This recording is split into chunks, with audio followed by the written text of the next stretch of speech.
Hello. Hi, Rachel. How's your eye? I look high in one eye. That's what. I can't tell. It's okay. Like, oh my god, I went to Costco last week with my mom and I needed new eye contact solution. And I panicked because then she was like, "Oh, hurry up, we're at the checkout." And I just grabbed the nearest thing, and it literally said on the bottle, "Please do not use to rinse your contacts with it. It'll cause burning and swelling." And Yes, then what is it for? Oh, I don't know. That's what I'm trying to figure out. And like a bunch of people had the same problem too. I cried. okay. I think the live stream started. I just put a timer on the screen until we get. I don't think Max is gonna be here yet, so it's gonna be. They don't see us, right? I mean, if you talk, I think they're gonna see you. But since I'm sharing my screen, I think this is like the main priority now, anyways. Can they hear us? Yeah. I mean, Okay. if they come and watch, then they can. Oh, I should probably advertise on the Discord Yeah, real quick. I'm gonna also try to pull it up. Oh no. Ooh, I can see it. I am going to be. Oh, I need to mute it. Hold on. Oh wait, I can just do this on my phone. What am I doing? Play. One watching. I think the one person watching is me. So.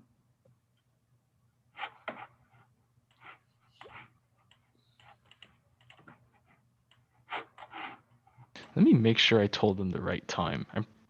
If I didn't tell them it starts at 1, then oh my god, I'm going to explode. It is on the graphic though.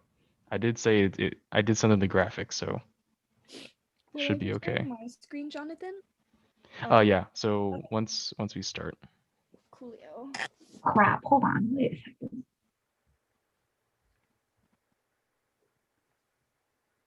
Okay, yeah.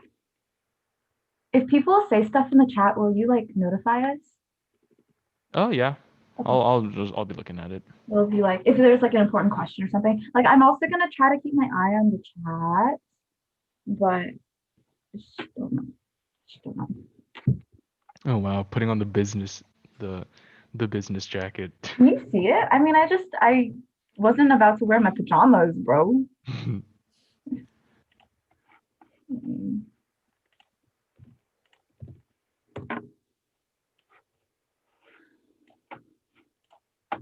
I'm gonna have okay. So how many people are on the live? Because I'm using 2 browsers to look at it. I'll check in a sec. It's okay. I'm good. Does it say? Let's see. Am I lagging? Tell me if I start to lag. It sounds fine. Okay. 3 watching. Cool. 2 of them might be me.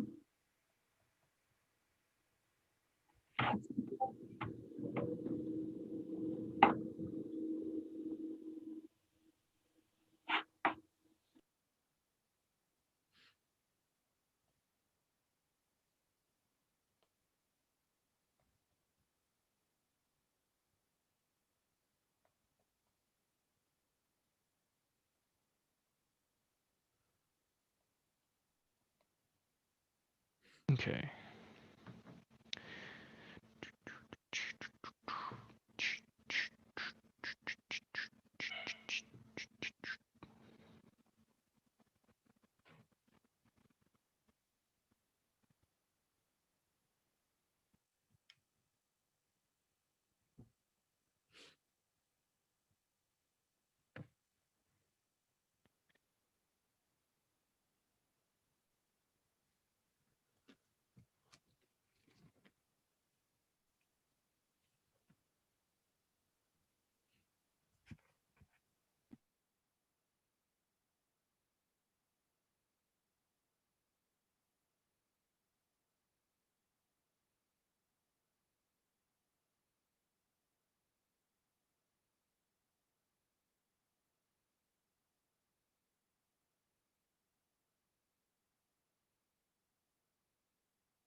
Oh yeah, by the way, I think this whole thing is gonna be recorded. So like once everything's over, we can put it on the YouTube channel.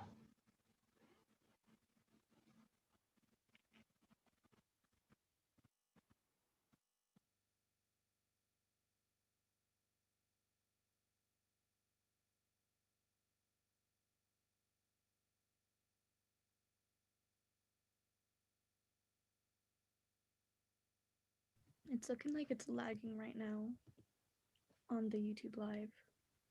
Oh, really? Yeah, it's at 20 seconds on YouTube live right now. Oh yeah, there's like a delay. Love it. Yeah. So it's gonna kind of impact anything if you like do something interactive, but Mhm. I guess it's like kind of manageable. Okay. Cool. Okay. Let's see.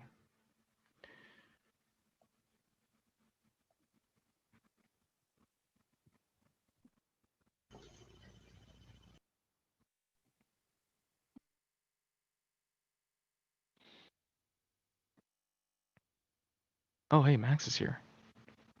Sick. Hello, Hi, hello, Max Rico. hellos. Rachel, are you feeling better? My eye still kind of burns, but it's all right. I just need to learn how to read next time. That's all. It's okay, Jared. You're only 19. That is true. Jared's turning 21 this year and she still can't read. Starts crying. F. Okay. Are you guys okay with starting now? Yep. All right. Sick. So, Rachel, you can share your screen now. All right. Let me go to that. Is not it. Hold on. Let's do it. Do. Just read. There we go. All right. Can we see that?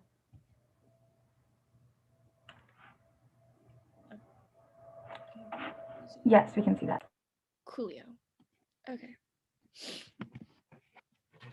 So hi guys, welcome to the second day of Key to College. I hope you guys are having fun and I hope you guys are learning a lot about what college is all about, how to prepare for it. Well, here are some really important stuff to like take onto your college journey. So I'll be having a presentation on time management. Wow, it's super important. Like I know a lot of us are procrastinators. I was the biggest procrastinator in high school. Like no joke, no cap. I was such a big procrastinator and I never realized how important time management is until I got into college. So start early. Ew. Okay, there we go. Okay, so a little bit about me. I am a third-year biochemistry major with a medical emphasis. I was part of Key Club for all 4 years of high school, and I was president in my senior year. So let's go Sky Bisons, Division 36 East. Woo! And I am currently the Spirit and Unity Chair for UCR. So I will give you guys like a few minutes. Here's like a time management assessment just to see like gauge where you guys are at in terms of your time management skill. I think it's really important to kind of see where you stand and like be honest with yourself. Like so for statements 1, 2, 3, 6, 8, 9, and 11, you're going to give yourself 1 point for each statement that you agree with. And for statements 4, 5, 7, 10, and 12, you're going to give yourself 1 point for each statement that you disagree with. And it should add up to around out of 12 points. So I'll say all the questions out loud and it'll give you guys time to kind of read and also jot down your points. So 1, I tend to be on time for classes and appointments. 2, I set aside time to study for exams. 3, I set aside time to study or read my textbook even if I do not have an exam to prepare for. 4, I regularly take part in social activities despite the fact that I have studying to do. 5, I usually cram for exams. 6, I usually feel prepared on the day of exams. 7, with everything I have to do, I find it hard to complete assignments and projects on time. 8, I do not experience burnout anytime between midterms and final exams. 9, I write down the things that I need to do. 10, I have enough time to get done what I need to, but I still find it hard to finish everything. 11, I hardly ever feel pressure to get things done. And 12, dealing with oh my god, my English is not gonna be here today. Whatever. Circumstances such as starting out financial aid, getting tutoring, or seeing a professor or teacher during office hours or during lunchtime seriously disrupts my daily or weekly routine. So I hope that was enough time for you guys to add up your points and see where you guys stand and add it all up. Okay, so the results is if you got between 9 and 12 points, congrats. You're a really good time manager and you should keep it up. Don't lose it. If you scored between around 5 and 8 points, you are doing some things right. You just need a little bit of a push. And if you got between 1 and 4 points, you might want to look at your time management habits and spend some extra time revamping it up. So why is time management so important? And just a quick note, there are 168 hours in a week. That may seem like a lot, but when you really break down all the hours in a day, which you need to do every day and all that week in that week, it goes by really fast and is actually not a lot. So make use of it. So I wanted to point out some differences between high school and college, and this is why time management is kind of important. So in high school, your schedule's already picked out for you. I don't know how it worked with other high schools, but for me, I would have a piece of paper. I would kind of mark off if I wanted to take AP classes, if I wanted to do psychology or sociology or some other extracurricular, and my counselor would pick out the schedule for me and the kind of period that I would have it in. Extracurriculars and clubs are already embedded into that schedule. So things like sports, marching band, swimming, etc., or like other clubs, Key Club, can't think of any other clubs on the top of my head, but they're already embedded in that schedule. Like clubs, they usually meet during lunchtime. Extracurriculars, you can always replace PE to just practice your sport and whatnot. And classes are around 7 hours every day, but the information is typically spread out between August to May to June. May if you're an AP student, but typically it's around that time period. And in college, you can make your own schedule and you can make more time. So you can decide if you want a schedule where it's Monday, Wednesday, Friday, just Tuesdays and Thursdays, and stack all your classes whatever days that you want. So you have more freedom in that sense. Classes last around 3 to 4 hours a day, depending on your schedule, but professors will jam pack as much information as they can within your class schedule. So it's kind of chaotic.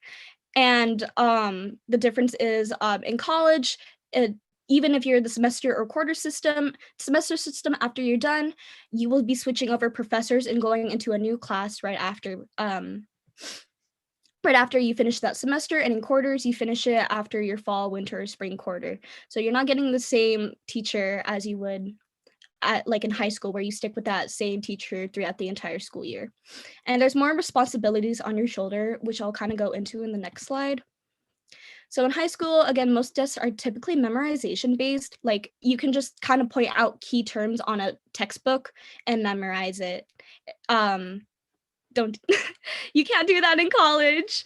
I'm not saying that like college doesn't have memorization typed tests, but mostly in high school they kind of nitpick stuff from a textbook and take questions from there.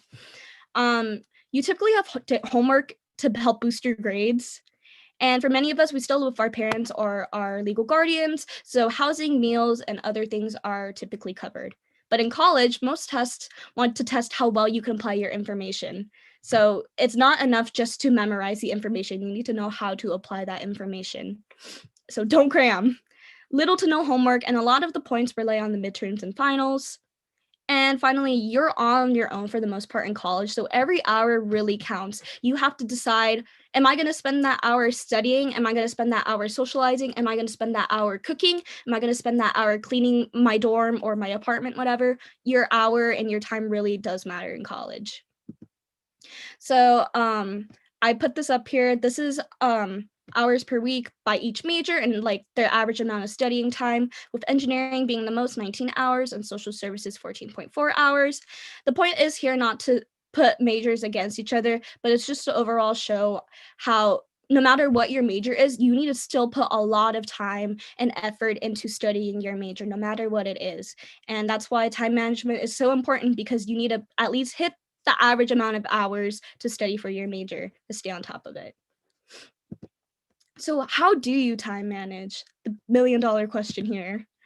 So you have to find a balance. You have to be conscious of your time on social media, on academia, talking with your friends, etc. You got to set times. So setting a time like, okay, at exactly 5 o'clock, I'm going to go make dinner and try to finish my dinner within an hour, and around 6, I'm going to go study. Setting times will really help you find that balance. Make a schedule and it'll make you more organized and less stress. And that kind of ties into utilizing a planner, which I will go more into detail. So there are 3 types of planners you can use. You can use a daily planner, which is very time specific. So 7, 7:30, 8, 8:30, and kind of like putting out all the time frames where you can do your own task, and allows you to focus on one day. There's a weekly planner, which it's also pretty time specific, not the one that I put up, but there are some of also like times on there. And it allows you to set up your entire schedule for like an entire week. And finally, a monthly planner, which is just a calendar. It's less time specific, so you don't have all 24 hours to decide what you want to do, but it's mostly useful to remind you about specific dates like a midterm or a test or an assignment or a research project due. And utilizing all 3 is like the holy trinity. It like you are like God sent if you can use all 3, master all 3 planners. So, here's an example of my own calendar. It allows you to see a full summary of your own month. And like I said, it's a great way to note down important dates. So ignore all the times. I kind of just put it just so I can know what is due. But like on my calendar, this is supposed to be January and the first week of February. So I have all the days where like I have to do my econ homework, my biochemistry homework, when I have a board meeting for Circle K, or if I have a staff meeting for work, when I have work, kind of all that. And that really helps me like decide like how I should utilize my time, what days I should plan to finish up my homework or study. And especially since midterms are coming up for me and a lot of all the UCR students, it's a really great way so I can gauge where like I am at right now. So some tips for planning: schedule fixed commitments such as classes, employment, or appointments first, because those aren't going to go anywhere. Like for example, now we're in winter quarter. I have a class, let's say from 11 to 12. That's going to be fixed for the next how many weeks. So I already know that, and I can put that into my planning and work around it. You have to schedule a balance of academic, social, and personal time. Your relaxation is just as important as school. And I did not include it in here, but there is this thing called the learning curve. And it has like a hyperbolic curve. After a certain amount of time, you're going to kind of reach that. I don't know what it's called. I'm so bad with terms, but it kind of like fades off. You're not going to learn within that time. You learn more in that time period when it's starting to go up. But if you are just constantly studying for 7 hours a day with no breaks, no nothing, it's the worst way to study, and I hate to break it out there. It's not a great way to study because you're cramming so much information into your brain, and your brain can only handle so much per day. That's why it's very important to space out your time and find personal time for yourself. You aren't going to enjoy studying. You're not going to remember everything that you learn if you're going crazy because you are not taking a break while you're studying. And your mental health always comes first. Always put that first.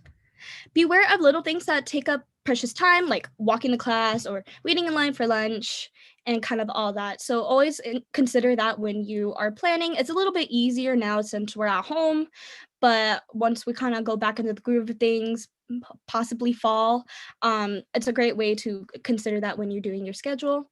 And allow some flexibility in your schedule. So if, for example, your dog's brother's, grandma's, sister's, cousin, first uncle is he vibing, and you're like, oh my god, that's an emergency, I need to go see the dog vibing, like it's okay to break your schedule sometimes if it's for an emergency. So always consider that in mind.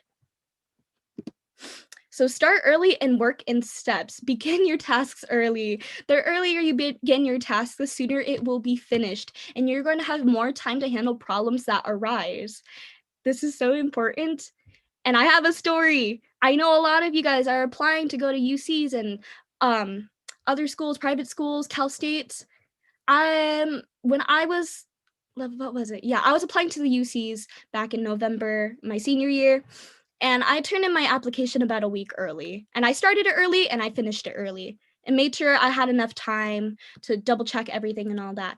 I had some people, my friend, who waited last minute to turn in her stuff, waited last minute to start her application, and the website crashed on the last day because a bunch of students were trying to turn in their application, and she did not turn in her application.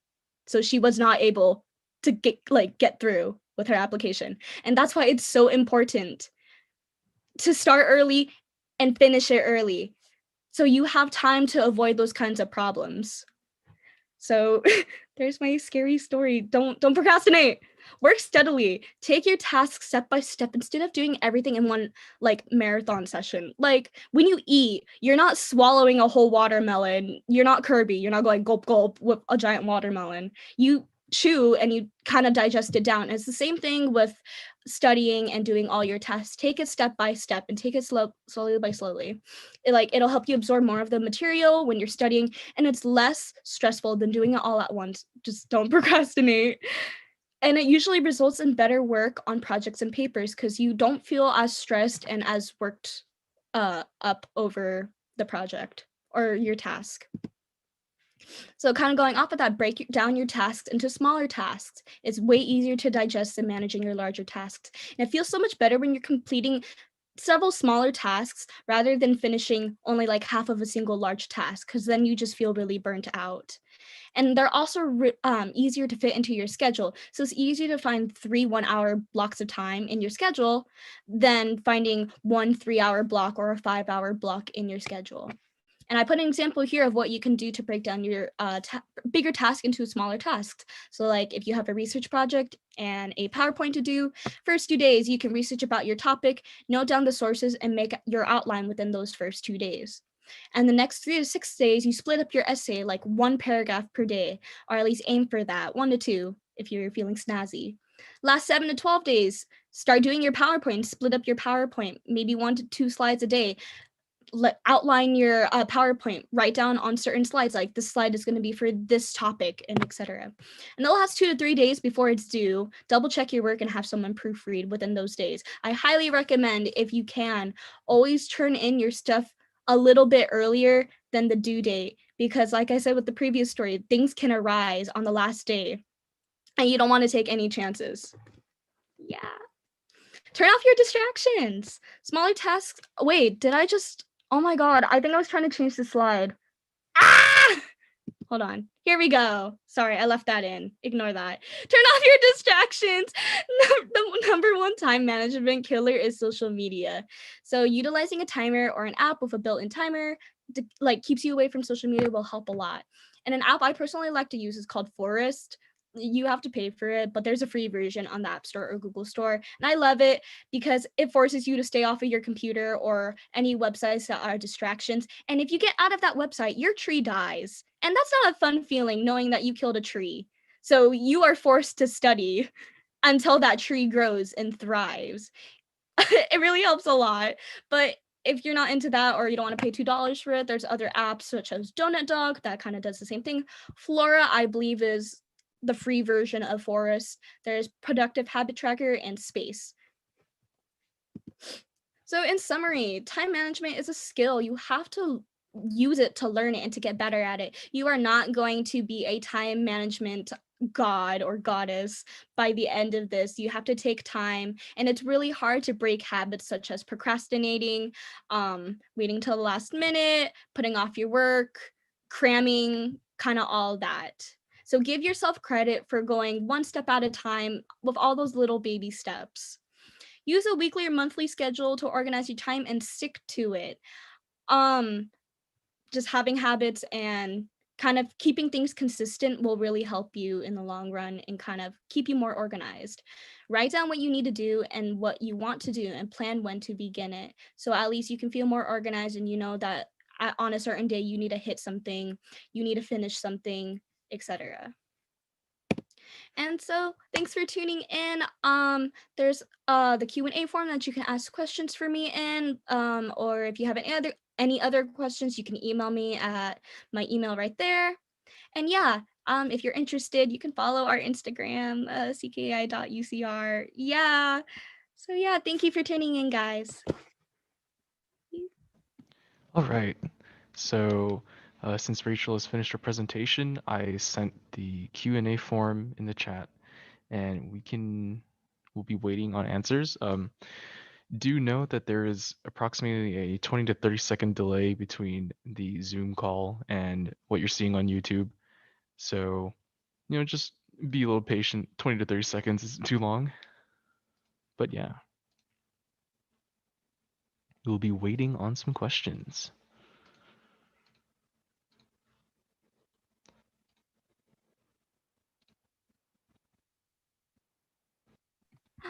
I see Miss Chelsea in the chat. Hi, Chelsea.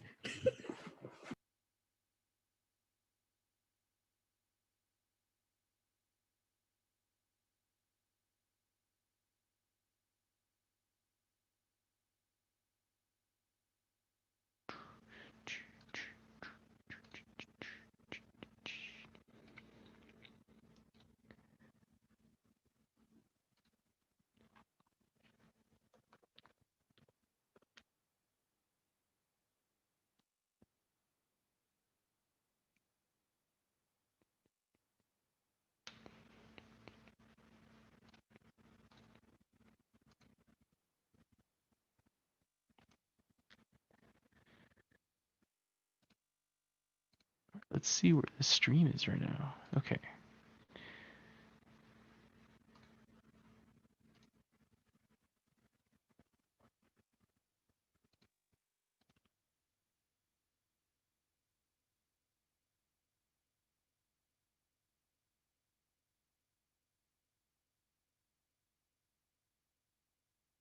Me not realizing I'm on the YouTube live and making funny faces. I'm sorry. All right, so it looks like there aren't any questions so far for the time management Q&A. So we can probably take like a 3-minute break and we'll get into the next presentation. Sound good? All right. Sounds good. All right. Oh, wait. Ooh, okay. I did get a question. Sick. This person didn't put their name or their school, which is fine. But their question is, when back in person, what was one thing that helped you be productive between classes while on campus? Ooh, okay. So I did utilize a planner then too, but I was not a pro at it. But what I did was I usually jotted down stuff. The most I like did not have a physical planner. I kind of just used my notes and just figured out where I should go. So, for example, if I had a class at 8 in the morning from 8 to 8:50, I'd be like, okay, right after that, I'm gonna spend an hour studying in the library, about maybe 9:10 to 10:10 just to get that hour in because it takes about 10 minutes to walk to the library. So I'd usually consider how long it takes to walk to somewhere, to my classes, to go get food, how long, considering all that. So kind of like I said, just not utilizing, I'm losing my words. Like be conscious about the time that it takes for you to do a task or get to that task, especially in person. So yeah, I have like a planner right here. That's a really nice one that you can use.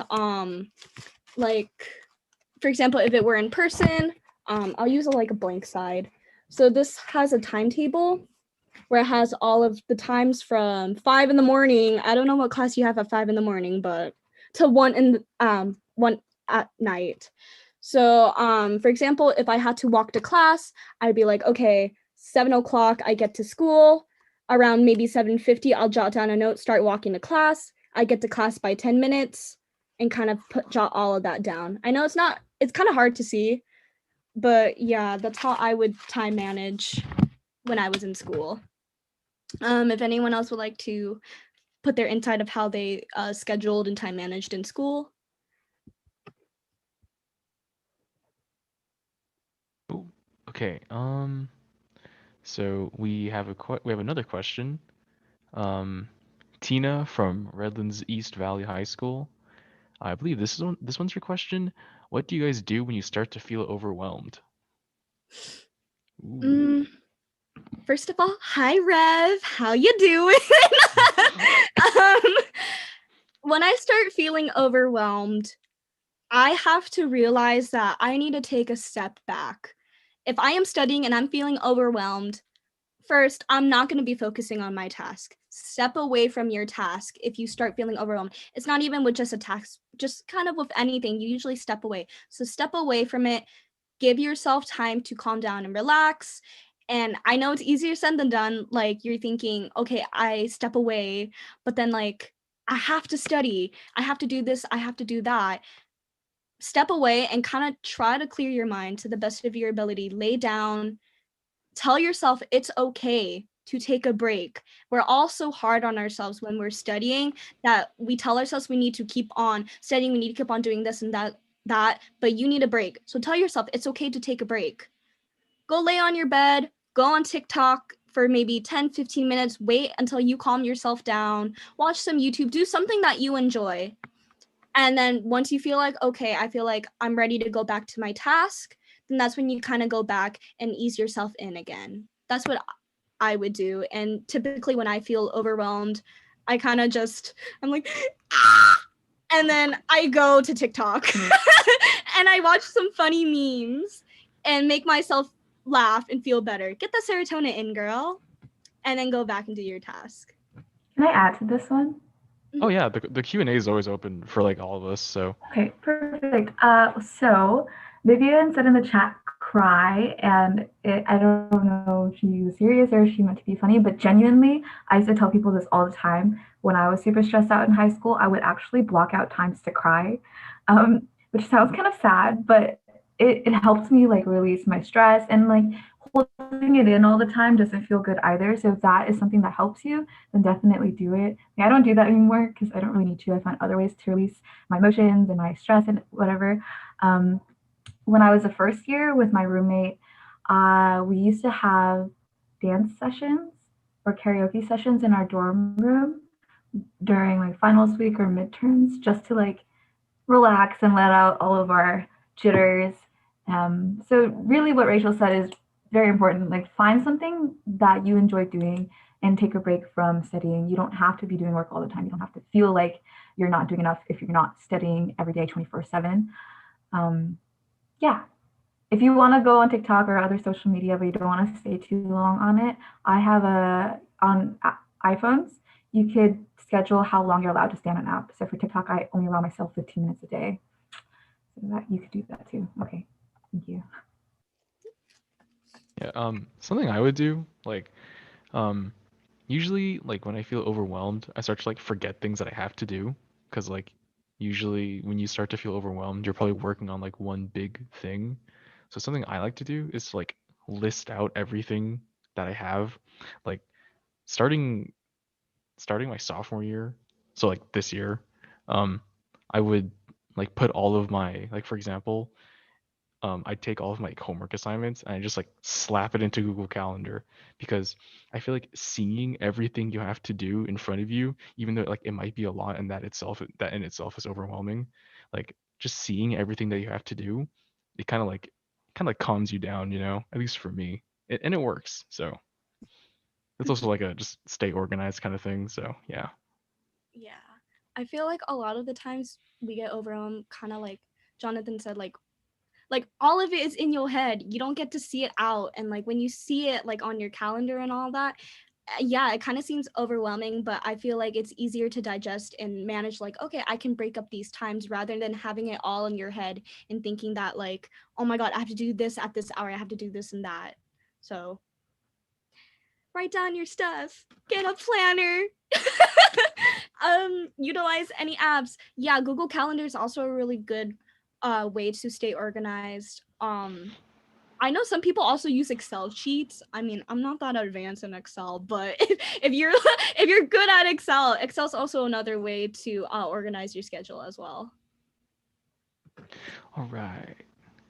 Um, so it looks like that's going to be the only questions we got for now for this presentation. So we can take a short break and then we'll get into presentation number 2. So I will slap a timer on the screen. You can just chill out and talk or something.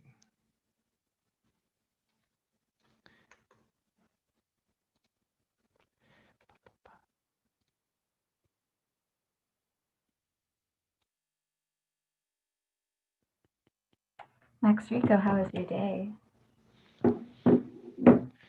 I can't believe I got the legend Max Rico to come and speak at my event. Wow. Oh, I I'm can't so believe. honored. No, I can't believe I'm co-presenting with three other legends, Jonathan, Jamie, and Rachel. Oh my god. Oh, You oh. can't.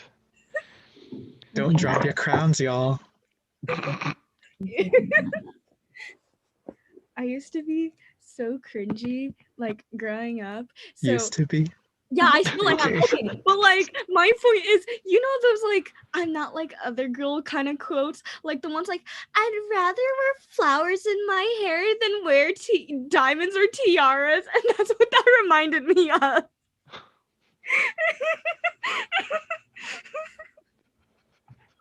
I'm Quirky, funny. I know. Rar XD. You're so Rar. random. Being random is a personality trait. Exactly. Seaside. I want to know Seaside. how the key clubbers are doing and everyone in the chat. How's it going? Oh yeah, How's vibing? we do have a couple of key clubbers here, which is pretty awesome. Oh. We stand. Yes, if you are a key clubber, thank you for coming. Thank you for watching. Oh, I I hope you should learn.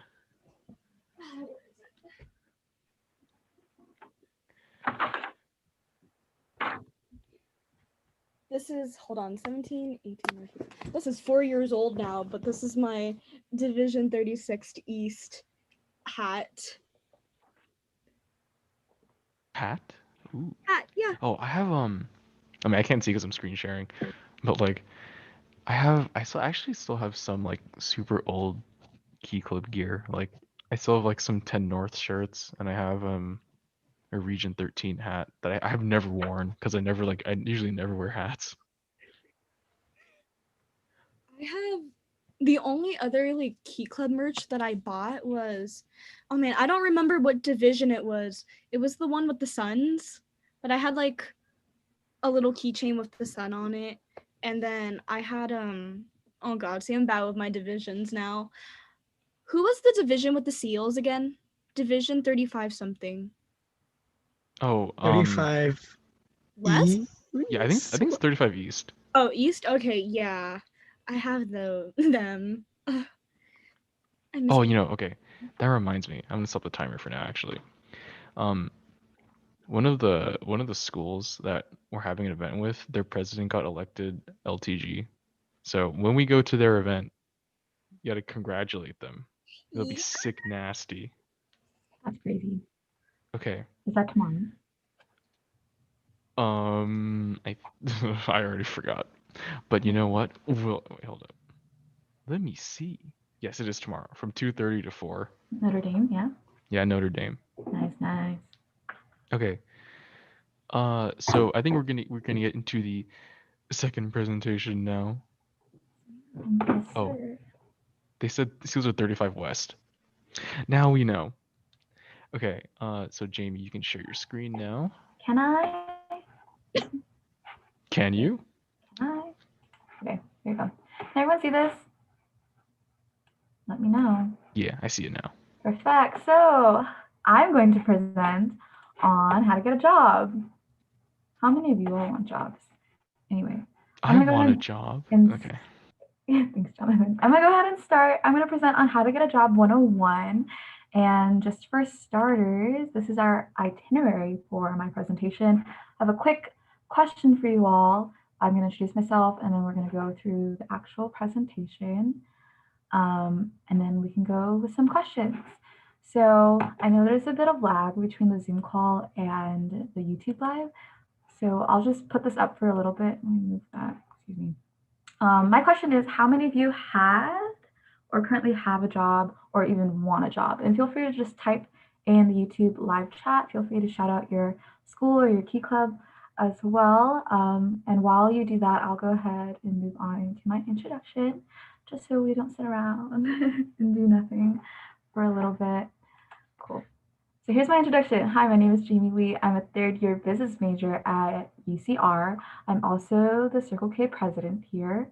When I was in high school, I was in Key Club for all 4 years. So this is my 7th year in the Kiwanis family. When I was in Key Club, I was a home club board officer, as well as my division spirit coordinator, but we don't talk about those times anymore. Had a great time though. It was cool. I am sort of kind of qualified for for doing this presentation because I've been working since I was a senior in high school consistently. And currently I have 2 jobs on top of like school and everything. So hopefully I can bring you some knowledge, um, and you will gain something from this presentation. Chelsea wants a job. Yes, we all want that cash. So the first thing I'm going to go into is just the effects of COVID, because currently, obviously, we're in a pandemic. A lot of jobs pretty much are not hiring, or they have rescinded internships and things like that.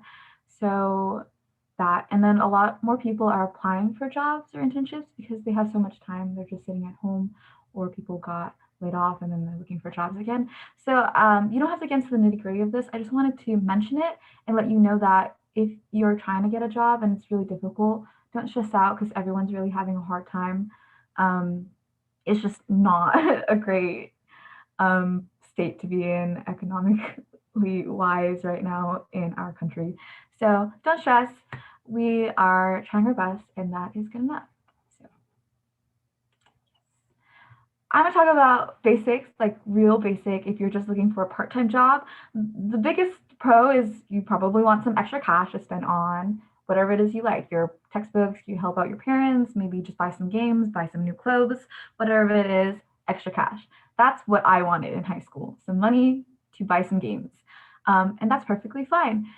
I think the process for finding and applying for a part-time job is really, really simple. You just have to look for places nearby. Maybe if you can drive, then somewhere within commuting distance, like driving by car, or you could even go to your job by bus. That's what I used to do in high school. And try to find places that are hiring. There are a lot. I feel like there are a lot right now because of COVID. A lot of like restaurants or stores are hiring. And when you apply, most applications will be online on their website. So you don't even have to go out and walk to find a job. You could just Google, like if you want to work at a boba shop, you can Google like 7 leaves, and they'll have like a whole tab for hiring or employees and things like that. Yes, and when you apply, your resume should be targeted. So you have a lot of experience probably from being part of Key Club and other things within high school. You want to choose and pick the experiences that are most relevant to the job you're applying for. So for example, when I applied for a boba shop when I was in high school, I put experiences when I was in ASB with managing money. So that would kind of relate to being a cashier. During my interview, they asked me a lot about whether or not I've cooked at home or if I've made drinks before, things like that. So just keep that in mind when you're applying for a job. They're wanting to know if you have the skills to perform at that specific job. So try to target your resume for that. And when you're at the interview or preparing for the interview, try to think of what they might ask you in this type of scenarios. A lot of people think having a part-time job is useless, and I am here to assure you it is not. You get interview practice for one. That's a big one, and that will help a lot later in your professional career, and it helps you build soft skills. I have a little story about my coworker in college. I work for the athletics department at our school, and we just do like basic event things. Um, this was his first part-time job, and it's fine because like when you start your first job, you're not going to know how to do a lot of things or how the real world works, like even if you think you do. So we had sent him to go get some wine from our storage so we could bring it back and serve to our guests, and we said 5 red and 3 white. Most people would think bottles. He thought boxes. So he tried to bring back 5 boxes of red wine and 3 boxes of white wine, which is definitely way too much. But just that's a really harsh example, but explaining that when you're on the job, there's so many things that you learn with customer service and dealing with events, preparation, things like that, that are going to be soft skills and will help you in the future. So part-time jobs are not useless, no matter if you're working at McDonald's or if you're working at a different restaurant or even at a retail store, there are things you can learn. Now, if you're having trouble finding some part-time jobs, you can also ask your friends. I'm sure many of you have friends that do have jobs. So you can just be like, hey, is your place hiring? Or have you heard of any place hiring? A couple times my friends over the summer would tell me that their places are hiring if I'm looking for a job, and that's really cool. Networking is a big part of jobs. Okay, so that's for part-time jobs, but most of my presentation actually is going to be about internships, and not post grad, but like internships. I feel like a lot of you, because you're so involved with like Key Club, you'll probably be interested in searching to develop yourself professionally a lot sooner than most people. So the job search. Let me talk about the job search. The first thing is networking is so important. And I think a lot of people think networking is just wearing a suit and going to really fancy functions where you're talking to CEOs and whatever. That's not the case. Networking can really just be making a friend that's in Circle K, or having a friend that's in your division from a different school, or even just your classmate in lectures that you talk to and are now friends with, because those people know tons of other people. And if you're friends with them, they'll more than likely probably be happy to send you a referral or tell you about this job that you might be interested in. So networking is so important. Referrals are really, really helpful for internships and jobs. Like even with part-time jobs, you can reach out to your family, your friends, connections you've made at schools, professors, your teachers in high school right now even. You can talk to them, and you shouldn't panic about networking. Like I mentioned, relationship building is more important than like trying to know as many people as possible. Just if you're really close with this one person, they're more likely to help you out. So that's my bit on networking. We can go on to remote opportunities. A lot of the things I'm talking about are still like in the realm of COVID. I want to make sure that the information I'm giving you is relevant for right now. But I can also go into post-COVID or when things go back to normal later. Right now, the job search, everything is virtual. Like obviously, people are not going into work as much unless you're an essential service. So you want to look for opportunities or internships that have already been remote before COVID, because then they're probably still functioning normally. There's a ton of websites and resources that you could use to look for remote work, and I listed a couple there. I can also send this presentation out later, and I believe I linked their website with these. So some is for intern from home, Jobspresso, and Simba. Yeah, they just have like a ton of job listings that are remote work. So if you're looking for something right now, you could even try these out. Cool. And resources. This is for specifically my school. We have a career center, and we utilize Handshake, which is a form of LinkedIn, and it's specific to our school and other schools that have signed with Handshake. But in general, when you go to college, there's going to be a career center there for sure, for sure.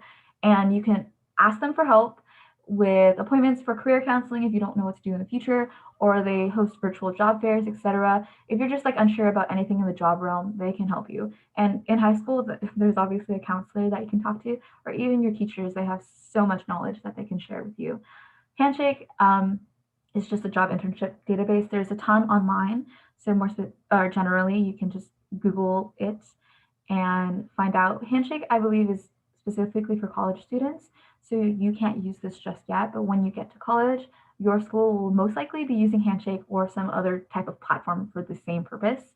And you can utilize that. I got my job actually from Handshake, so it works. And when you go to campus on college, there's a lot of job opportunities on campus. There's like restaurants on campus that you can apply for, or you can apply to work at the residence halls, or there's just different offices that might need like a secretary or assistant. There's tons of jobs on campus if you don't want to go too far away as well.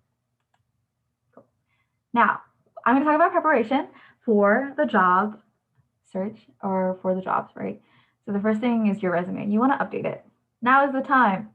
Now is the time. Like I always put off updating my resume, but if you want a job, obviously you have to update it. You want to make your resume and cover letter. Well, if you're applying for a part-time job, you don't really need a cover letter. But your resume, you want to make it very clear. Like I mentioned earlier, you want to align your experiences with your employer's needs. So specific skills or specific experiences that are going to help for that specific job. Right now, people or employers are looking to hire really quickly because they're probably They have less hands on board because of COVID. So if you submit your application quickly, then that is more favorable for you. And for those that are more like professionally driven or career driven, LinkedIn. If you don't have a LinkedIn, you should make one. I wish someone told me this in high school because now I'm in college and LinkedIn confuses me so much. So much. I don't get it. So even if it's just making your profile and letting it sit there for a little bit, you can come back every once in a while just to make yourself familiar or comfortable with the layout or how the app works. It's pretty important. Um, yeah, just update it. Employers are always looking. They'll message you first sometimes too, and it shows that you're a professional and you're looking to expand your network, etc. LinkedIn's very important. I can talk about it more if you have questions later. You can feel free to send it in the forums that is open right now. It is in the chat. So preparation. Oops. Okay. Moving on.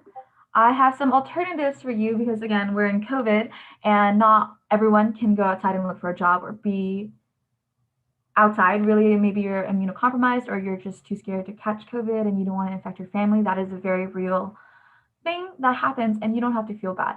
There are tons of other ways that you can buff your resume or your skills so that you're more of a, what's the word? You're more appealing to employers later on when you do plan on applying for a job. So yes, it's really, really hard right now. You just want to build your experiences. So for skills and experiences, you can work on things on your own time. For example, if you're going to be a CS major, you can work on your own personal CS projects. A lot of my friends do that. Or you can do volunteer work with Key Club. Obviously, those are different types of experiences too. Key Club provides lots of opportunities for you to develop yourself professionally with board members. You can even be on your DLT or be on event committees, things like that. Those are experiences that you can put in your resume, independent projects, etc. So I think I have a couple. Yes, let me go more in depth about skills. These are just a ton of resources I wanted to provide. There's a lot of like online courses that you could take with a ton of different topics that will help you be more competitive in the work field. So there is just, I'm not going to read them all out, but those are some. And some of these, like Tableau, is a data visualization software. Like that sounds super crazy, but that's for like business people. Really, I'm a business student, so people like that type of stuff. That's more focused. But for these other two, there's just a ton of different other classes that you can browse through that might help with the major that you're pursuing or the career that you're pursuing. And right now, digital skills are really, really important, obviously, because everything's online. So if you just want to work on honing that, I know a lot of my friends in high school got certificates for using the Google Suite or like Excel and things. There's actual certifications that you can get. And then it'll be like, I'm certified that I have skills in these programs. So you can also put that on your resume. Experience wise, there's micro experiences, which is just like kind of part time internships, really. There's just small jobs that are virtual, like work experience programs that you can get some experience in the work field with. And they're pretty short. They're not like a full blown internship, but there's still things that you can put on your interview or your resume, sorry, or talk about during your interview. Does that make sense? Cool. If you have questions, let me know. But I think that's all I had for my presentation. So now it's time for questions. You can type it in the chat or in the Google form. If you want me to go more in depth about something that I talked about in my presentation, feel free to ask. Maybe if it's about part-time jobs or what jobs I'm currently a part of, or LinkedIn, etc. Feel free to ask. And it's good Okay. that Rachel, sorry, let me add just one thing, that Rachel went over time management, because if you're getting a job, you have to be able to time manage it along with your academics and your extracurriculars and everything else. So Okay, so I have opened up I did send the Q&A form into the chat. So if you have any questions about, you know, searching for jobs or anything about job experience, we do have some pretty good candidates over here to talk about it. So yeah, you got a couple of experts here. It's pretty good. Rachel, Max, and I all have jobs. We're all employed. so we don't Reese get that Anderson. unemployment Oh, money. this person has a question. If we haven't had a job before, what should we put on our resume? Yeah, so a lot of like retail jobs or restaurants and things, they understand that people that are applying may not have had prior job experiences. You just want to list things that you've been a part of, maybe with school or um, yeah, like I said in Key Club, maybe you no, that's okay. Yeah, so you just want to put experiences that you've had, either extracurriculars at school or just like a personal experience that you learned a lot from. You can add that on your resume. When I first applied for my job in high school, on my resume, I put that I was a K Club officer and the things that I dealt with. I applied for a retail job at Bed Bath and Beyond, so I made sure to say that I helped with budgeting things within the club, um, just to like kind of tie it in. But when you don't have a lot of experiences, the biggest thing you want is try to get to land that interview because then you can talk about more personal stuff that doesn't have job titles and position titles involved. When I was at my interview, I talked a lot about my personal experiences in life in general, or how I am as a student to talk about my work ethic. Um, yeah, stuff like that. Does that answer your question? Or does Max want to add anything, or Rachel? Yeah, I can add. So also like yeah, like Jamie said, like getting to that interview stage is really important because also once you're there, you can like acknowledge that you might not have a lot of experience, but you can also talk about the efforts that you're going to put in to like learn while you're on the job, like reaching out to people who already hold that position or reaching out to help from your supervisor when needed. Any things like that, those all those kinds of things always look good to an employer because it shows them that they're not going to have to worry as much about you as much as like maybe someone who is at your same experience level but who isn't going to put in that much effort or who is going to like more keep to themselves rather than reach out for the help when they need it. Kind of going off of like Max and all that, like, yeah, teamwork is super important when you have a job. And even if you don't have experience, you guys are in Key Club. It's all about helping one another, helping your community. So honestly, just being able to say that you're in Key Club, what I do is I help people in my community with other people. And that shows that you do have some teamwork skill. And I feel like that is probably one of the number one things that like employers look for, because if you're not a team player, then it's like I I don't know how to describe it. It's like they don't know if you're going to get along with the rest of the employees. They don't know how well you're going to fit into the environment if you aren't willing to be a key player, or if you don't know how to work well with others. And so honestly, just being part of a club is already a huge advantage for you in my eyes. That's what I did when I applied for I'm a piano teacher. So when I applied, I mean, I already had relevant experience with piano, but I was never a teacher before, but I was like, hey, I do work well with others. Look, here's my time in circle, not circle, okay, in Key Club. Oh no, y'all. But just kind of using your relevant experience that you've had.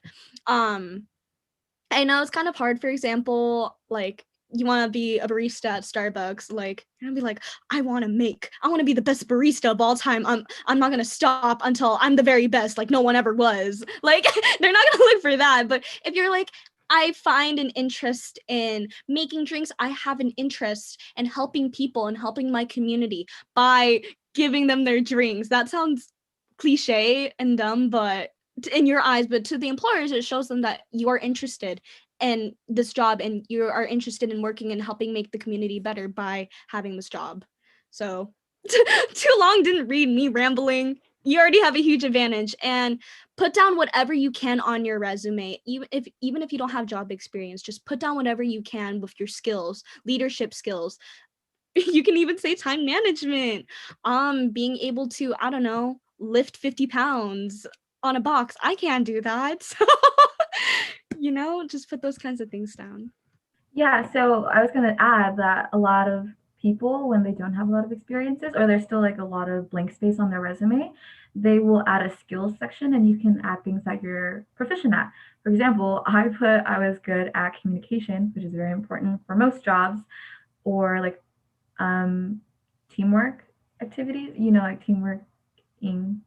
Anyway, yeah, like things like that. You can add your skills, and they'll probably ask you about it more at the interview too. Because when you put it on your resume, you just say, I'm good at this. You know, not you don't say I'm good at this. You put skills and then you list your skills. But then they'll probably want to know how or to what degree, etc. So that will help you out. I had one more thing to say, but I kind of forgot. So I'll come back to it if I remember. This is all useful for me because I don't have job experience. Do you want a job, Jonathan? I mean, yeah, Hey, that sounds pretty cool. if you're looking for one, actually, hold on. If you are interested in teaching music, we're looking for some other brass people to teach kids. Like, Wait, you're joking. no, I'm not. We always look for music people because at least for my school. Maybe if any of you guys are musicians out there and you want a job, don't This is tell what me. you call networking. This is networking. I will This is refer you. I prime will refer example. you. No worries. But yeah, where I work at a middle school, and in that middle school we have a huge music program. So like it's probably one of like what that school is known for, but we take some other kids from like other high schools and all that, and they still join like the middle school just because of the program. But yeah, Jonathan, I got you. Dude, that's kind of sick nasty. Or there's also tutoring options there too because they're a high school prep middle school, so they fancy for no reason. Yeah. Vivian asks, "Are you hiring anyone who can edit photos?" Newsletter. Hmm. Please edit me to be skinny legend and we will talk. Any more questions about my presentation? There haven't been any questions in the Q&A form, so Okay. I think we're good. Okay, then let me just share this last slide.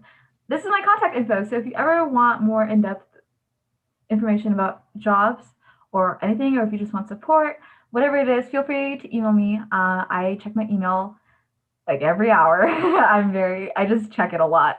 So feel free to email me. You don't have to be professional. You can just be like, hey, I'm from T Club and I had questions, or you just want to chat, or you want to talk about more things about college or being president of a club, I don't know, etc.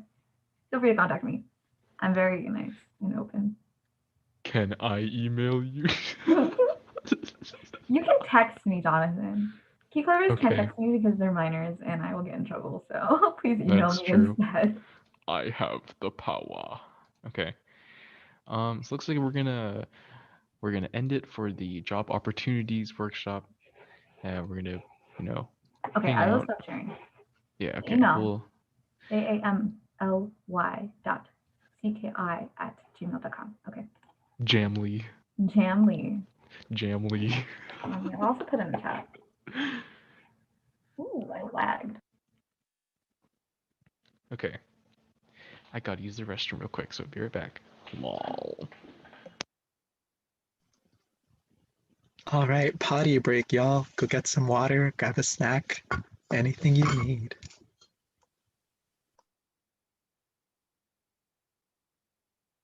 Oh, look, Rachel, there's a piano behind where Jonathan sits. You should teach him how to play if he doesn't know already. Wait, is that a oh god no, like the thing on the bottom is blocking it. I think it's a grand piano.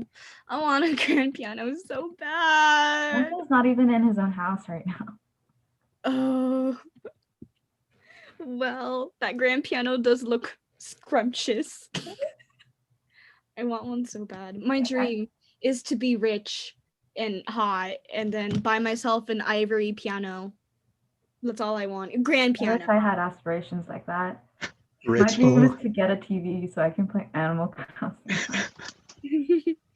Oh my god, I have not played Animal Crossing since summer. I talked to too. them once, and I talked to them it was like yesterday, and they're like, Miss Girl, I'm gonna where restart were it. you? And I was like, listen, listen. How many roaches were in your house?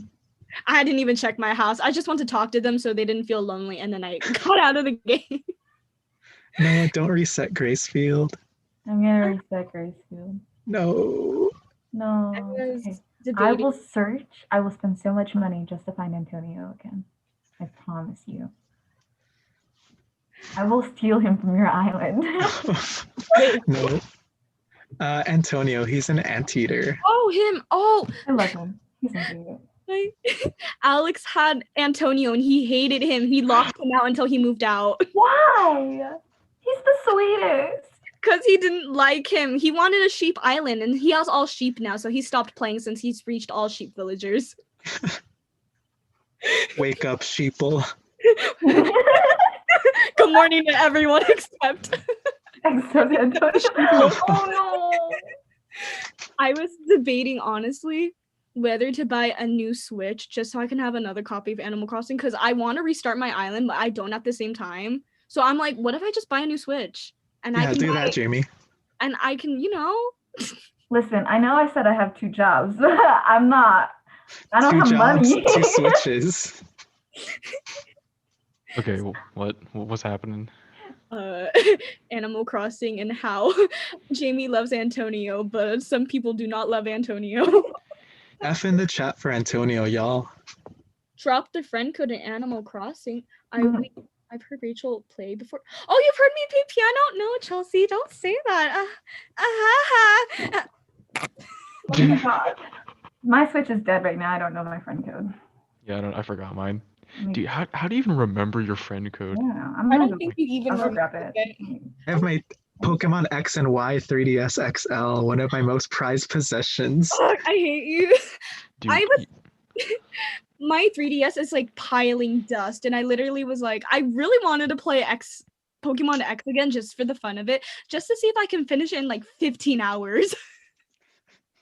you know, I have like a classic DS, like the one above, like I don't know, it's like straight light? before. Yeah, I have that one. I haven't charged it in like 4 or 5 years, and I turned it on, and it still has battery. Built Like, it's different. insane. Built It's- differently. like seriously, it's insane. Nuclear power. Oh, dude, oh my God, I can't believe you brought that up. Okay, so in one of my classes, so I'm in like an intro to environmental science class, Nice. like we're doing a debate between like pro nuclear energy and against nuclear energy. So I was on like the con side.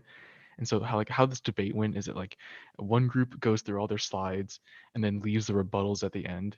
And then the other team will go through all their slides, and then once both teams are done with their slides, they do rebuttals against each other. And so I was doing rebuttals for my side. And on the pro side, there was this guy with like a really mature voice, like late 20s, even like early 30s maybe. He sounded like an adult. And so like we were like trying to like do rebuttals against each other, and then someone brought up like a question about like safety, and then he was like, oh yeah, I'm kind of cheating here. And then when he said that, he revealed that he was a nuclear engineer for the Navy. And I was like, how am I supposed to win against that? You tell me. How am I supposed to beat a nuclear engineer for the Navy in an introduction to environmental science class? F. I'm Jonathan. God. I'm in marching band. Uh, mm, Just be like, yeah, I have a nuclear weapon myself. It's called my Nintendo DS Lite. Yeah, I'm sure dude. you've heard. This thing will power the next generation of humanity. All right. Max, you want to should we start the next one? Are we Heck feeling yeah, good? I'm ready. All right. You can share your screen. Alrighty.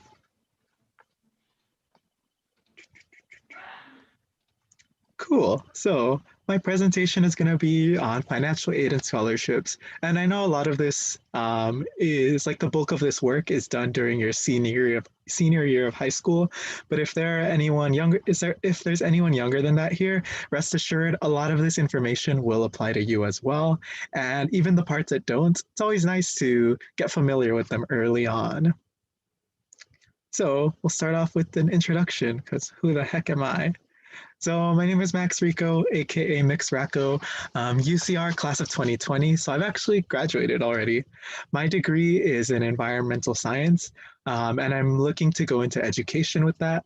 And my current job is as a college advisor in the Los Angeles Unified School District through a program administered by USC, hence all the free stuff from them, which is nice. Come be my coworker, y'all, when you graduate college. And I actually relied 100% on financial aid while I was in college because I'm a poor boy. I'm from South Central LA. So luckily, like 100% of my costs are covered. So the most money my parents ever had to pitch in was like when I ran out of my money at the end of the quarter or something. But that shouldn't happen to everyone who's better at managing their money. And then I was never in Key Club, but I was in Circle K, and I held a bunch of positions. I think these are my four most significant ones, though. And a fun fact is that milk first is the correct way to eat cereal. We can debate it all you want, but milk first is truly the best. So first, I'm going to talk a little bit about the types of financial aid. And also, while I'm presenting all of this, feel free to put in any questions in the chat, and we'll go over them at the end. But just so if they come to you right now, you don't forget them later. Or in the Google form. So first of all, there's free aid. This is the stuff you really want because you never have to pay it back. It's completely free, no strings attached, as long as you remain a student and everything, of course. So these grants, they usually come from the government directly or from the school you're going to. I'll talk about the applications in the next section, but there's two different types. There's the FAFSA or the California Dream Act. You're only going to do one. No one has to do both. And based off of the financial information you put in there, the government decides how much free money they're going to give you. And then your school also looks at that information and they determine additional grants and scholarships that they might want to give you. And then scholarships, they're separate from that. You might have heard of some already, like Amazon just had a really big scholarship that was due last week. There's like the Coca-Cola scholarship. Pretty much every big company has their own. A bunch of small ones and organizations do as well. I'll show you a bunch in a bit. And these also do not have to be paid back. And sometimes they do come with additional benefits as well. Like I know a few that have deadlines coming up that they also like give you an all expense paid trip to like Washington, DC or Princeton in New Jersey or something like that. And give you like a whole summer program in addition to all that money they're giving you. So a lot of really great opportunities. And the good thing is that when you apply for college and stuff, you're going to be writing essays and everything. And then these scholarships, they often have the same prompts. So you can reuse a lot of your same essays, just adapt them a little bit. And just like you would adapt your resume to a job, like Jamie said, you can adapt those essays to the different scholarships you're applying to. And it's not plagiarizing because it's your own work. And then there's also borrowed aid, student loans. This is what a lot of us wish we could do, just get rid of it all. But unfortunately, it's a reality that the vast majority of people will need to take out some student loans. So there are different types. And the one I recommend the most is the subsidized loans. So if possible, try not to get any unsubsidized or Parent Plus, unless you absolutely need to.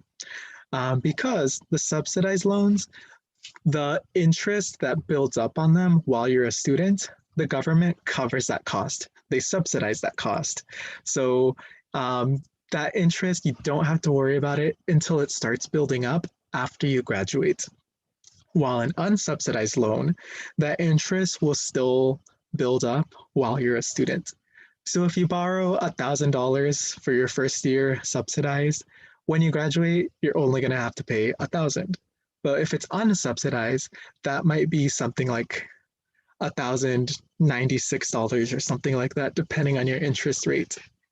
So you do end up paying less money overall in the long run with a subsidized loan. So if you need a loan, go for subsidized.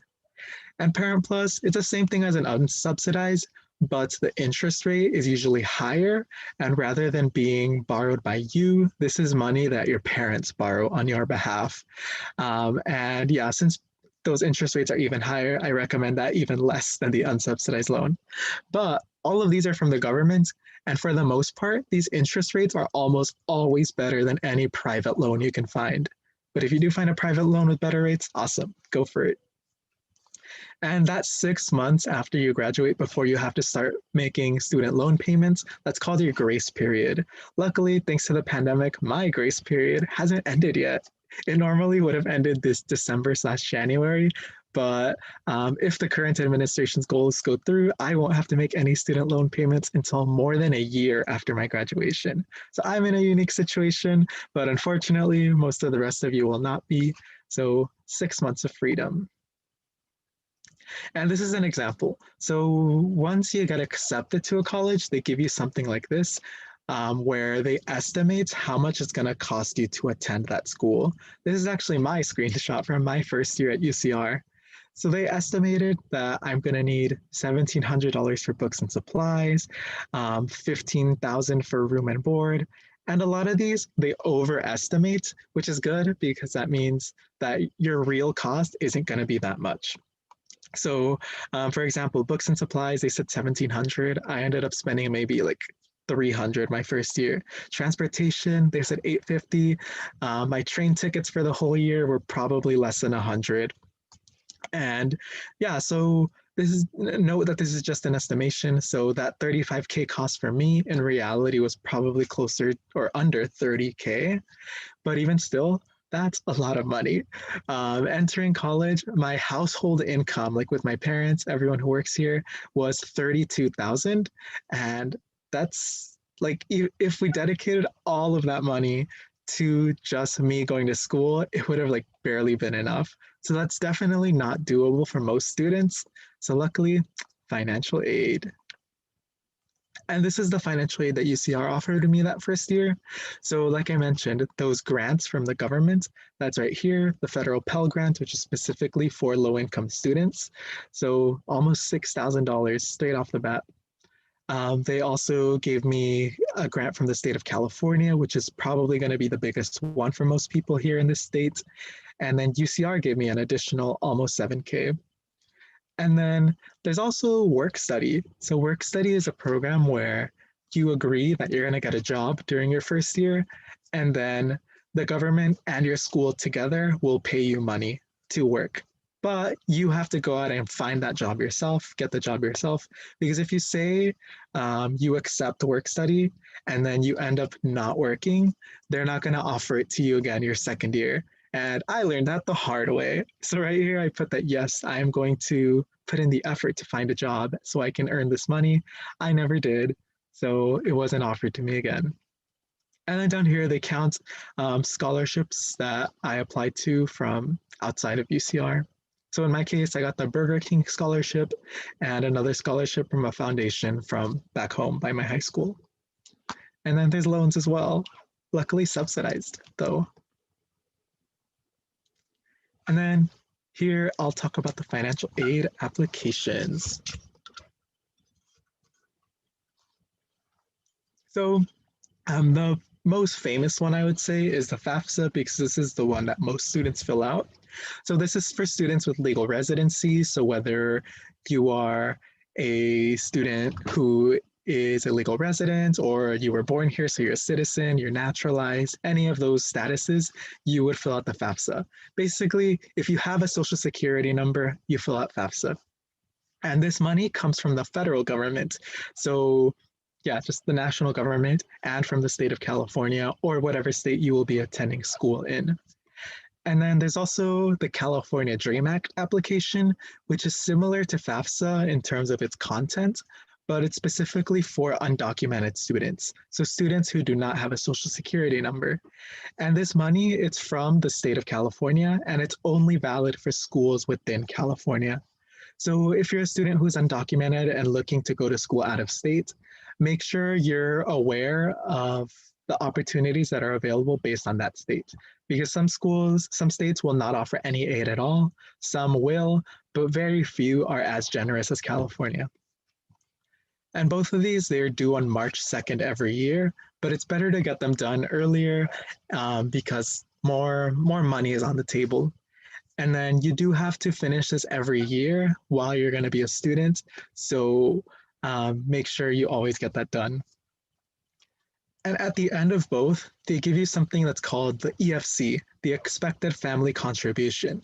Basically, how much money they think your family will be able to contribute to your education. So like I said, low income right here. So when I was going into college, my EFC was actually $0, and it remained $0 throughout all of my years because my family, like, we never became bougie magically over the course of my time at UCR. So our EFC was always 0. So they always provided enough aid and grants, and unfortunately a couple of loans as well, for me to not have to pay any of that money up front. And yeah, this is just a screenshot to kind of see what the FAFSA might look like in terms of its content. So this is a little dated, so it's asking about 2016, but it asks you about your parents' information from the taxes that they did last year. So right now it's 2021, and they're asking about the taxes that your parents did in 2020, which were for 2019. So it's a little bit retroactive, but as long as your parents did taxes, this is going to be really easy. But let's say your parents are undocumented, they're like working under the table and they don't do taxes.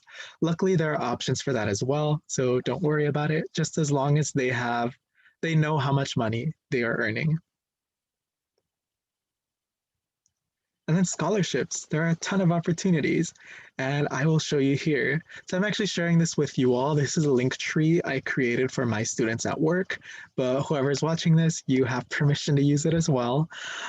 So you can just click on it here, and it brings you to our College Center link tree for John Marshall High School at LAUSD. And you can go down here to scholarship resources, and it brings you to a scholarship specific link tree. And here at the top, you can find the scholarship master sheet. Right now, I think it's like 85 different opportunities on here, and I organize them by deadline. So whatever's coming up is over here. And you can see like when is it due, how much money is it offering, if there are any additional benefits, like the ones I mentioned, like this one has conferences, this one has an internship and money to go to DC. And then eligibility as well. So sometimes maybe it's only open to like members of the LGBTQ plus community, or only Black students, only Asian students, whatever it may be. A lot of different identities are under this eligibility column. And then, like I said, a lot of these, they're not just for the seniors. If you're in 10th grade, 11th grade, 9th grade, even middle school, some of these, you can still apply for these scholarships, and depending on the scholarship, some of them will give you that money already right now. Others will just hold on to that. And once you do get accepted to college, at that point, they'll send that out. And then some have a GPA requirement, but a lot of these do not. And same with residency requirements. A lot of these are so anyone, even if you're undocumented, can apply. And all of the links are on here as well. And yeah, so, oh look, I just saw Kiwanis, but I'll talk about that in a bit. So yeah, so feel free to go to that link tree, and this is YouTube. You can always rewind this if you need to. And scholarship tips. So apply for everything. If you find something you're eligible for, go for it. You ain't down. And yeah, even the like $500, $250 scholarships, you might not want to go for them because you want to apply for that $10,000 or that full tuition scholarship instead. But the smaller ones, less people will be applying to that. So less competition for you, and you're more likely to get them. And they build up. And like I said earlier, you can also reuse your old essays and things like that. And yeah, some of these they can get a little bit weird, but cool if it applies to you. So in that master sheet that I just showed you with all the scholarships, one of them that's actually on there, it asks you what's your plan in case of a zombie apocalypse, and whoever has the best plan, they're going to give $1,000 to. So they're not all super serious. They're not all about you being a 5.0 GPA student and talking about all of the things you want to do in college or whatever. They vary by a lot, so definitely check those out. And also try to go for local ones as well, because the more local a scholarship is, the more likely it is that you're going to get it, because you have that local connection to whatever organization is offering it, and because there are fewer people who are applying compared to like a national scholarship.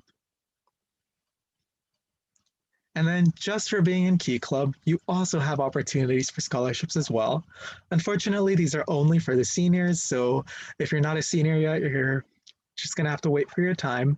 But these can range from $500 to the 5 digits. This is 2,000 plus, but the international one could be more than 10,000 even. The one for international is due on February 1st, and the one from the California, Nevada, Hawaii's Children's Fund is due on February 12th. So make sure to get those in. When you access this presentation, if you go to the reader's notes, the links are in that reader's notes part. And they're also in the big master sheet I showed you before as well. So yeah, go ahead, and maybe also your local Kiwanis Club offers a scholarship as well. So for my students where I'm working, their local scholarship, their local Kiwanis Club is the Hollywood Los Feliz Kiwanis Club, and they offer scholarship opportunities throughout the year as well, just for students in the service leadership programs that they sponsor, which would only be the Key Clubbers and the local Circle K members. So that's a very limited population that can apply to that scholarship. So you're definitely more likely to get it. And if you don't, maybe someone else from your club will. And then just to finish up, some additional advice and tips. So yeah, so if you do get awarded a scholarship, always be grateful, just because a lot of times like these organizations, they have big like fundraising drives, or it's money personally coming from their members' pockets that's going to you. So write a thank you note. So you can do whatever you can to make them personal. So say, hi, I'm Jared, I'm 19, I'm at UCR, although I can't read, I'm doing great as a student. Because of your generosity, I've been able to live on campus, so I don't have to commute 6 hours walking from my house. So thank you very much. What I'm hoping to do with my education is go be, I don't know, a cereal connoisseur and create a bunch of new content and cereal varieties, whatever you want to do. You can talk about your goals, talk about what you're doing now, and then it's good to show how grateful you are. And a lot of scholarships are also renewable, meaning that it's not just a one-time thing. You can apply to get it again your second, third, fourth, whatever other year. And then this will also set a good impression for those renewable scholarships as well. And then if you need to, because unfortunately, sometimes it's the case that financial aid and what you can afford don't cover everything. So you can also ask your campus for tuition payment plans, which would mean that you don't have to pay everything like all upfront at the beginning of the semester or the quarter. You can pay monthly. Sometimes they can delay that payment a little bit as well, depending on the campus. So look into your options if you need to. And for all of these accounts that you're creating on scholarship websites or on college applications, whatever it may be, make sure to always write down those passwords and everything. Keep track of your essays through Google Docs, just because that information, you will most likely need it again in some capacity later on. And yeah, never stop applying. Even though FAFSA and the California Dream Act are due on March 2nd, scholarships, they're available all year, all the time. So if you're bored during summer vacation or winter break and you feel like you want to get that coin, you can definitely do that anytime. Yeah, that's everything. So if you need anything, you can definitely go ahead and contact me. I definitely recommend contacting your own college advisor or college counselor at your school first. But if for whatever reason you don't have one or yours isn't very good for whatever reason, you can go ahead and contact me. I have two different emails here, my Circle K one, which I still check occasionally, and my work one. You're welcome to just contact me through whichever. Also, here's a throwback picture. So yeah, if you have any questions, feel free to go ahead and put them in the chat or on the Google form. Yeah, I'll be sending the form in a second. Max, I have a question. Mhm, You know how you said you could apply to the same scholarship multiple times, right? mhm. Are you less likely to receive the award the like second time around and stuff? So it depends on the organization. Um, I can't say for certain because like everyone is different.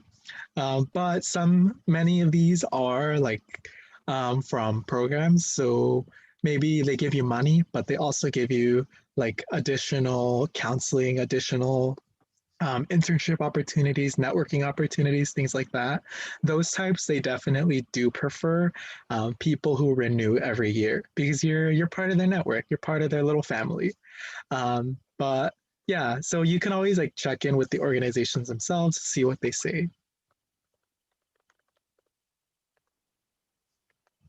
Oh yeah, and once you're in college, by the way, everyone, there are still a lot of opportunities while you're there. Because I know a lot of scholarships do cater to high school seniors transitioning to their first year of college. But once you're in college, you can still continue to apply to different scholarships throughout the years that will benefit you either immediately or starting the next school year as well.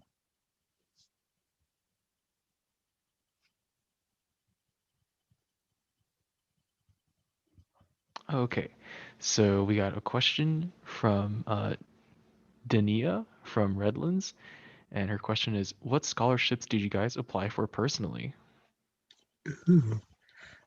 So for me, my first year of college, I got the Burger King McLemore Foundation Scholarship, as well as another one from a local hospital here that works with my high school here in LA.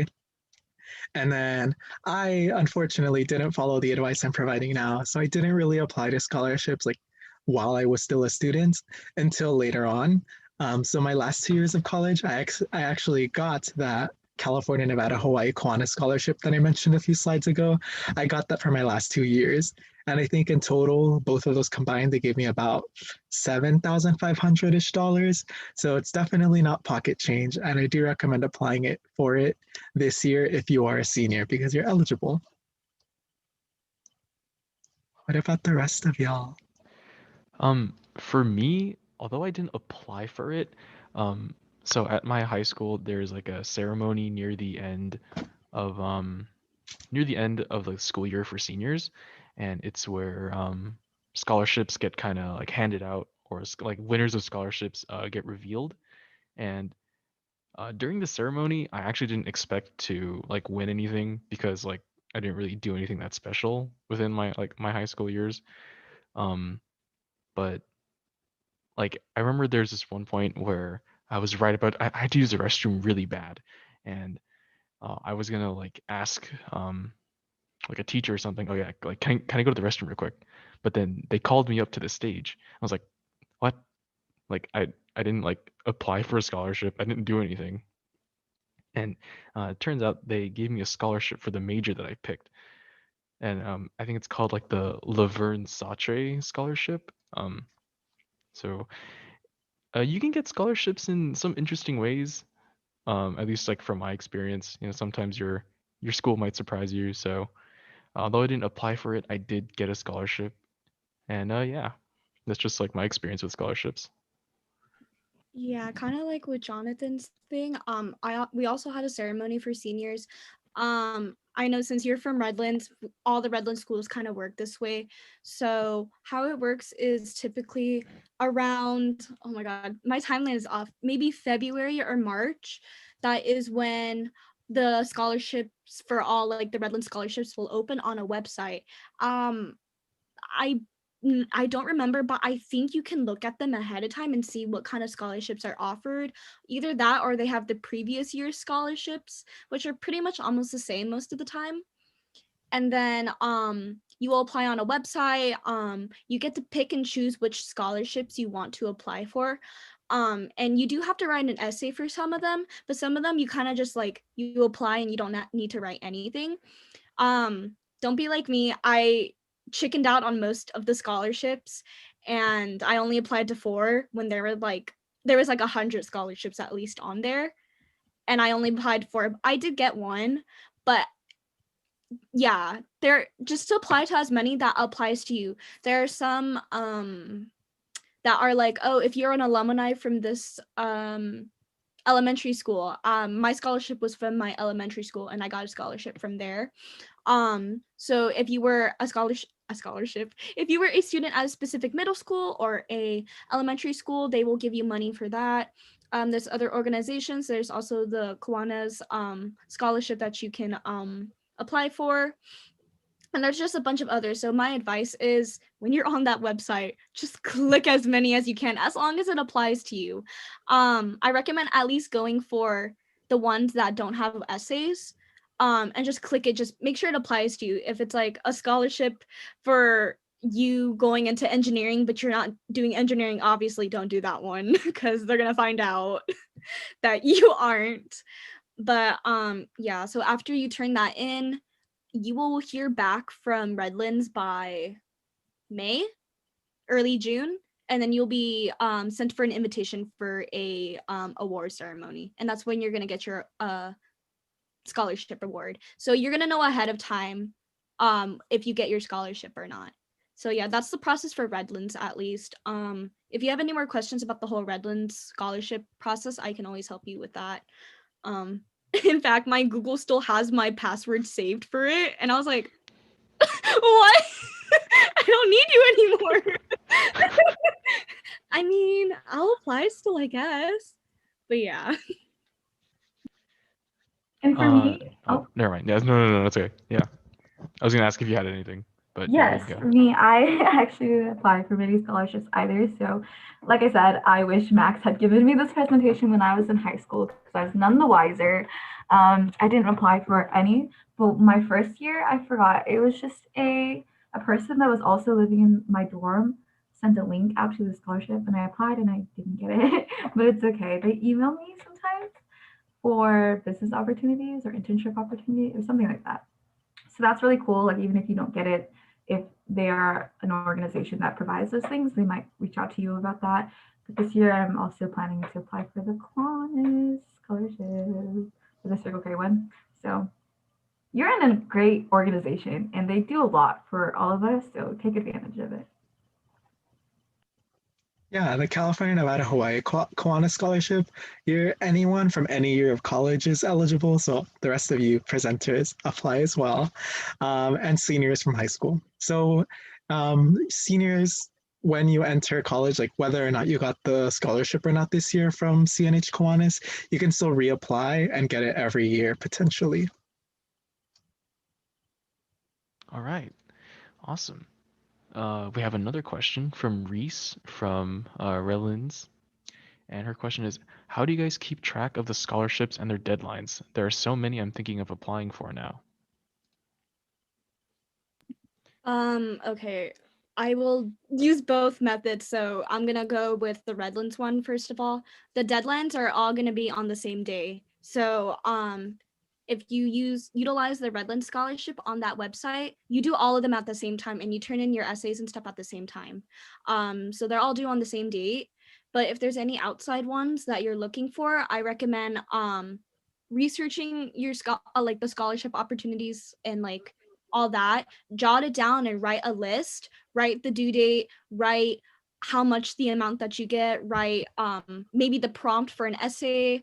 I recommend a lot just jotting it down if you're looking outside of the Redlands portal. If anyone else has anything to add. Yeah, I do. This is more for just like basic time management kind of things. But can I share my screen real quick, actually, next? Yes. I'm going to show them what I do. For me, I take classes at college, and then all the assignments have different due dates, but I don't have access to a printer, so I can't print out the syllabus with all of the due dates on them. So I just make a Google sheet and I copy and paste a calendar onto it pretty much. If you all can see this, and it says, what is this, January, and then the date and then the time it's due. But also just in general, for when you're choosing the scholarships you want to apply for, like Rachel said, make a list. And I would say number them or highlight the ones that are the most important to you or the ones that you think you are most eligible for. So you know to spend more time on those questions or those, what are the prompts, rather than the ones that are like kind of like eh.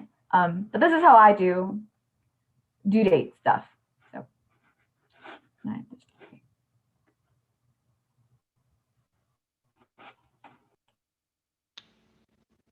All right. Let's see. Do we have any more questions? I know that financial aid can be a bit of like a intimidating thing because there's like so many things you have to do, you know, like FAFSA, scholarships, et cetera, et cetera. So if you do have any questions, like I know that we have like a couple of Circle K viewers anyways, like even if you have questions, you know, don't feel intimidated to ask anything. So if you have anything.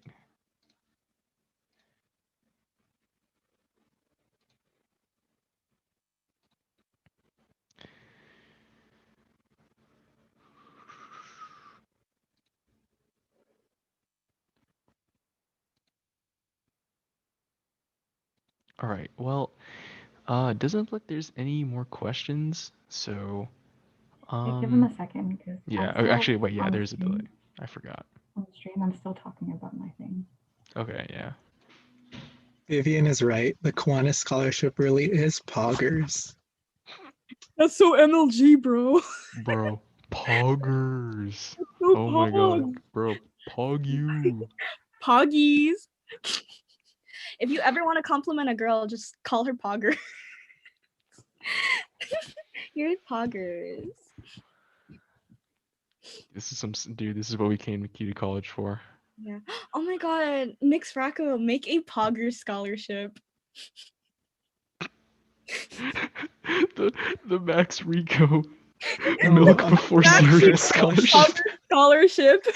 Just write a 250-word essay on why you pour in milk before cereal. No one's gonna play.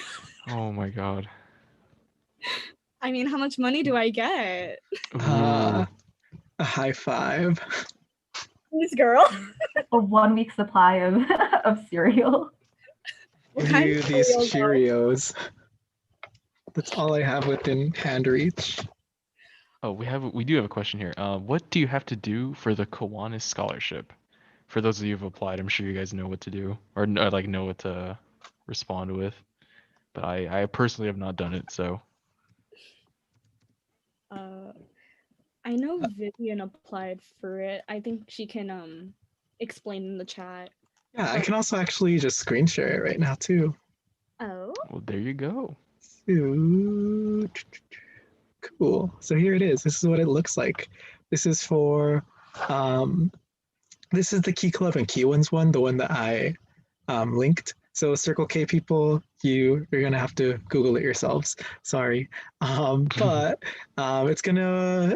it asks you about different parts about your experience as a Key Clubber. So, and it tells you like a breakdown of how much that impacts your score. So your service as a member of the Kiwanis family while you're in high school will be the bulk of it. And then they're also asking about things you've done for your school and for your community. So even if you're only like a general member in Key Club, but you're also like ASB treasurer, NHS historian or something, and you volunteer at the library, like that's still going to count towards your impact on this scholarship.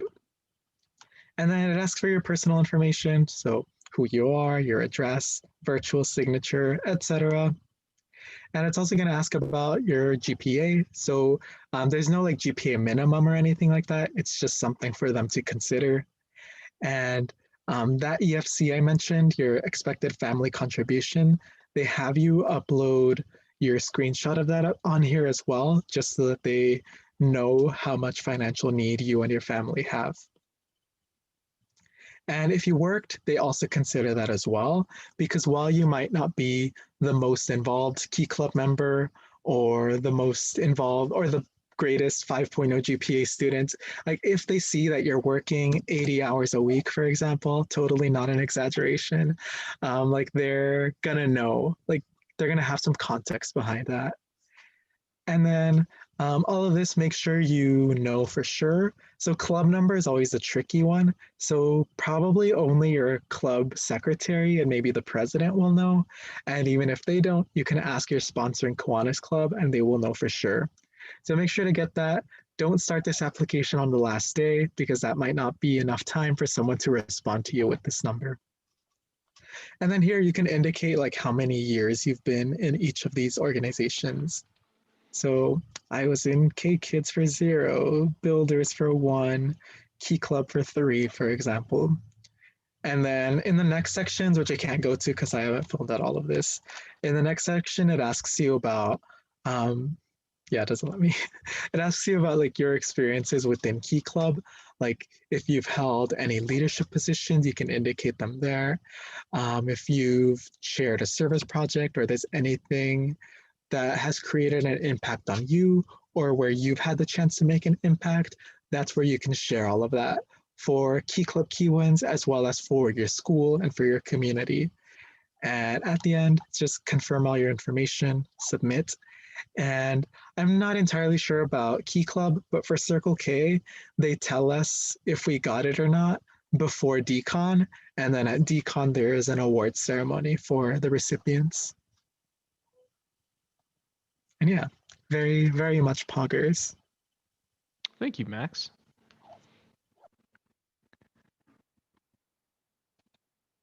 Ooh, Vivian says, I'm not sure if it's changed, but after you submit this app, if you make it into the second round, you have to fill out a more specific one. Ooh, so keep that in mind. Also, Max, I saw that you had MS Paint open. Oh, I do. Artistry. No, that's just what I use to screenshot things. Oh. Why don't you use like snipping tool? Snipping tool is like amazing. I don't know. I'm a boomer. Sorry. Like snipping tool, you can just like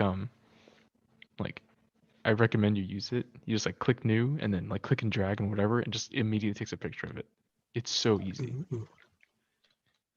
See, you'll learn. It doesn't have to be, all college things. A key to college, everyone learns something.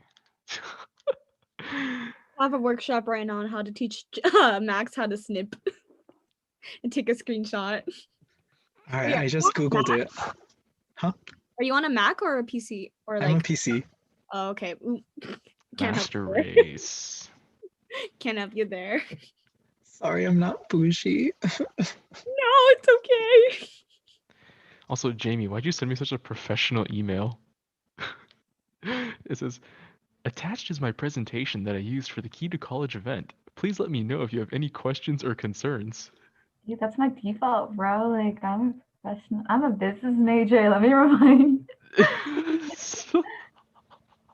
I mean,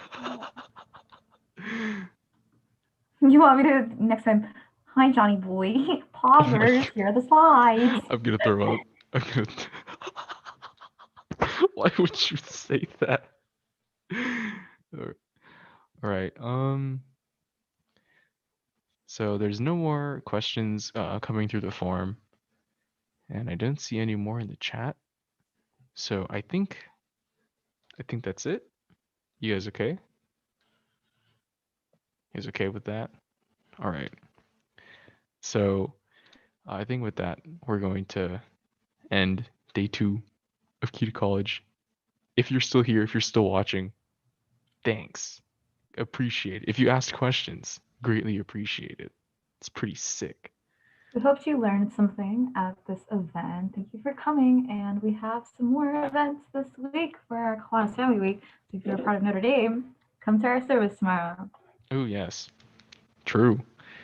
But okay, I think that'll be it.